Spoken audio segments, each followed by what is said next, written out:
kuko ntago ushaka ari itegeko kuko utavuga ngo umuntu ashake, kuko niyitegeka Gratien ariwe Seburikoko. Yenda nshobora kuba ndi kuvuga izina mutari kumenya mwese, reka nkoresha Seburikoko kuko ariryo mwese muzi, cyangwa nkoreshe Papa Sava, izina riri hafi. Muramuzi, yarakunzwe mu masinema atandukanye.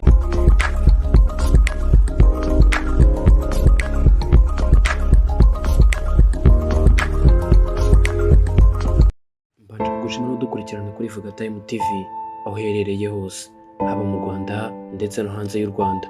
Ngiye muri kumwe kuri mikoro ni Emistone. Uyu munsi inkuru yacu tugiye kugarukaho niyo mugabo wita Niyitegeka Gratien. Mwese muramuzi muri sinema, mumuzi nka Papa Sava, mumuzi nka Seburikoko, mumuzi nka Sekaganda. Ayo yose ni amazina yiwe. Yagiye bakinira sinema mwese mwagiye mukunda, yagiye avuga amagambo agiye atandukanye, ndetse nta mutamuzi muri sinema hano Nyarwanda. Ndetse akenshi mu buzima yagiye akora bitandukanye. Yigishije muri kaminuza, usibye no kwigisha muri kaminuza yakoze n'ibintu bijyanye n'ubusizi, usibye no gukora ubusizi yabaye n'umutahira, mwese mugiye mubizi. Amashuri yagiye yiga, ni umuntu wagiye wiga bigiye bitandukanye. Yize mu kigo bitaga Ririma, mwese murahaza ahantu bita Ririma niho yize. Ahantu akomoka inkomoko ye mu cyaro cyaraturukamo bahita Ibyumba, mwese Ibyumba murahaza.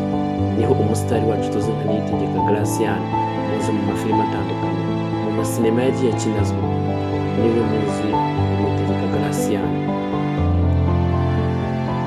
Yagiye akina sinema zigiye zitandukanye hano hanze kandi yarakunzwe, kandi akavugwaho amagambo menshi.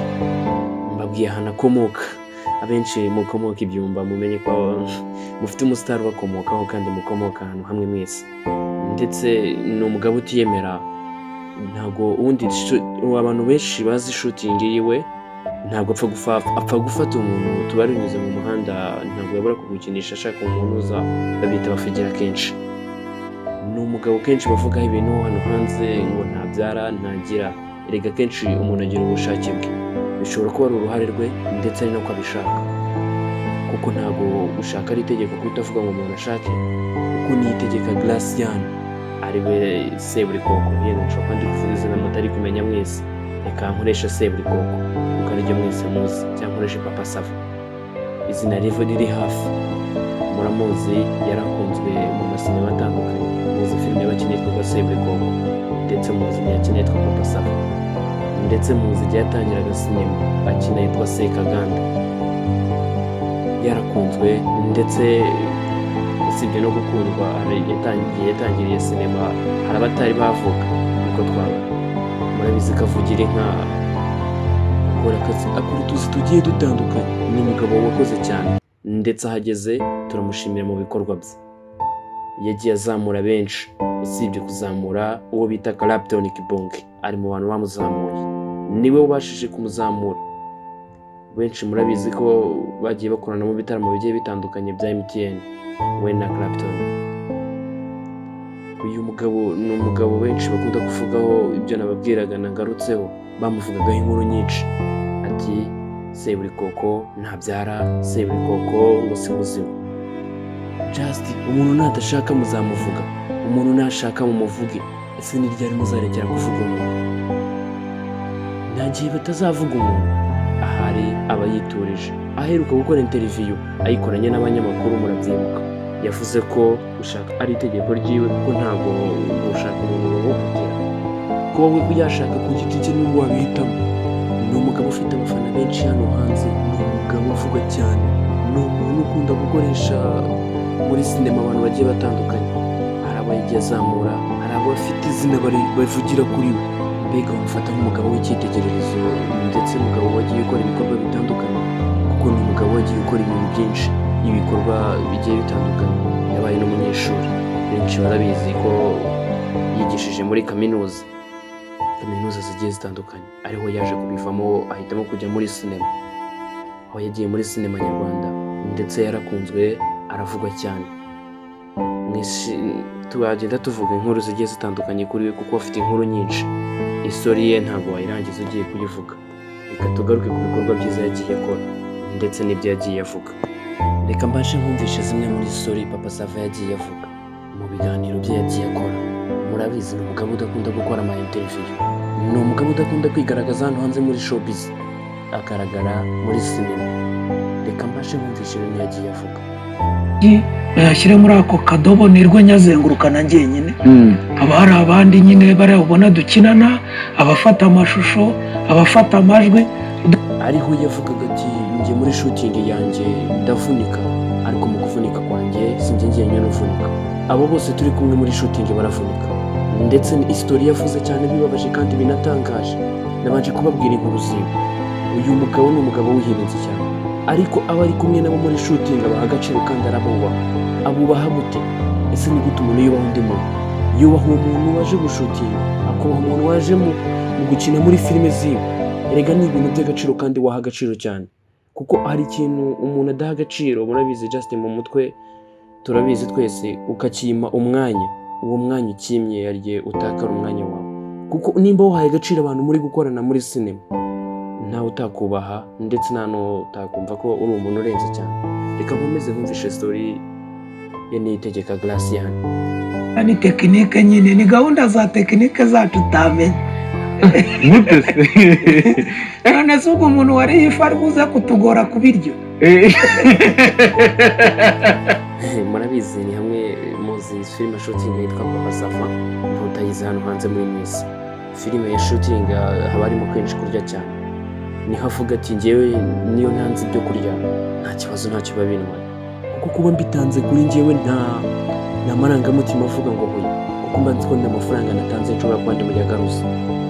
Kandi burya nujya gushutinga muri ugiye gukora ikintu uvuga ati iki ntabwo ndi bukibare nk'undi buhombo, kuko nujya kubara ibihombo uri bugira ntabwo uzakora cya gikorwa uzakora. Niyo mpamvu uyu mugabo tumureba nk'icyitegererezo muri sinema, kuko uyu mugabo yatangiye nabi, mwese murabizi. Si bivuze ngo yatangiye yigisha, si bivuze ngo yatangiye akora iki. Uyu mugabo yatangiye ababaye kandi agahinda ke ntabatakaza, akinana na Banzovu muri filime, mwese murabyibuka, ndetse na Bakanyombya.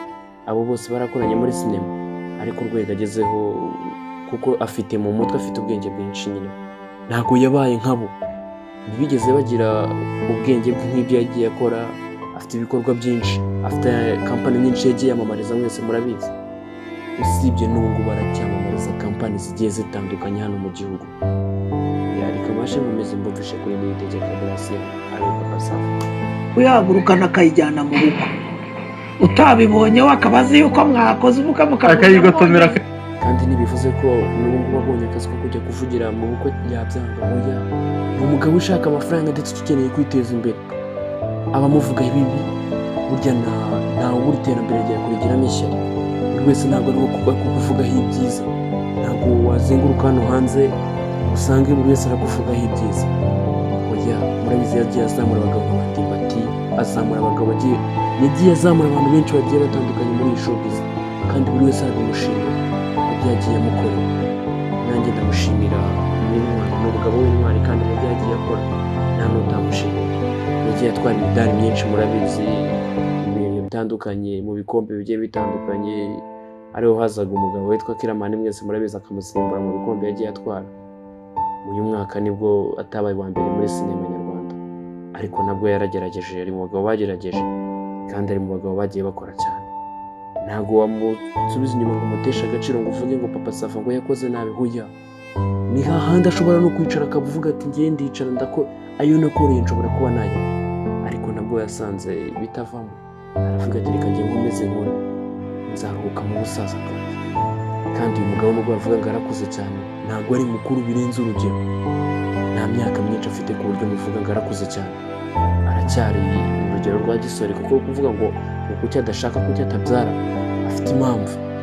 Ese ababyara bose nuko baba bishimye? Oya, hari ababyara usanga aravuga ati hagiye kuzamo ibizazane, hagiye kuba iki ngiki, ariko uyu mugabo afite icyo yitegereje imbere, ndetse afite icyo ategereje kureba imbere yiwe. Ntabwo ari kuvuga ngo kubyara si wo mushinga ndetse si nayo poroje. Reka banza ukore mbere yo kubyara, kugira ngo abo ukorera bazasanga warakoreye amafaranga. Sorry kuba nari ncicambemo gakeya, hari icyo wagezeho. Reka tubashe dukomeze twumve Niyitegeka Gratien wacu. bakumva ari ibintu bisanzwe byagomba kuba, ni ibintu binyura mu mvune z'abantu benshi. Buriya nka Papa Sava muri bangahe? turi 33 bahoraho. Urumva uyu mugabo ahugana na komera ahambaye, usibye kuba akora gusa gufata abantu 30 ukabajyana kuri kera, ukongeraho n'abandi ugenda ufata mu muhanda ubona ko bafite impano, ibyo bita abafigira. Mwese murabizi ikintu bita umufigira, ukuntu umuntu anyura mu muhanda akumubwira ati ngomeza ugende kandi nawe aramwishyura.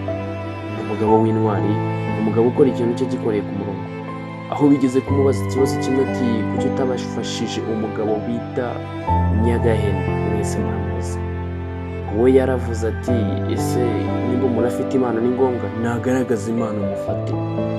Ariko ikintu yavuze cyo nicyo, nagaragaza impano mufate. Azajya kumukora iyo arazahari kugira ngo ajye gufasha uwo muntu, yari gufasha uwo wabonye kuba yarakinnye kera akagaragaza impano.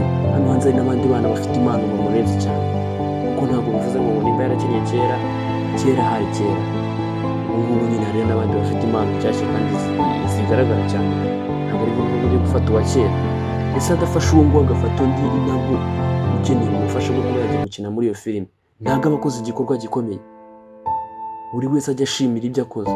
Kuba yarafashijwe na Kiramani nabwo ni uko byari biteganyijwe, kandi yamufashije nk'icyamamare. Ariko Papa Sava arafata umuntu utarazamuka, utaragaragaza biology yiwe kugira ngo agaragaze ikintu azi muri we, akamufasha akazamuka akagera ahagera. Ngiye mubana muri inkuru ni Stone, ngiye dukomeza kubana muri izi nkuru zacu. Ashobora kuba afata abantu 30 akabajyana kuri tele. Ni ibintu bikomeye cyane kandi ni ibintu bihambaye cyane. Abantu babikora hano hanze ni abantu bake cyane bashoboka, kugira ngo afate abantu 30 abajyane kuri tele kandi abakoresha ibintu bakoresha bikundi.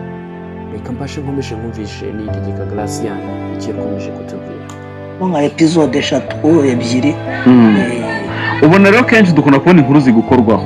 Papa Sava yarakize, Papa Sava filime, aricyo kinyamakuru cyamutumiye ati Papa Sava yarakize, Papa Sava filime, Papa Sava kadashaka umugore ntafite amafaranga.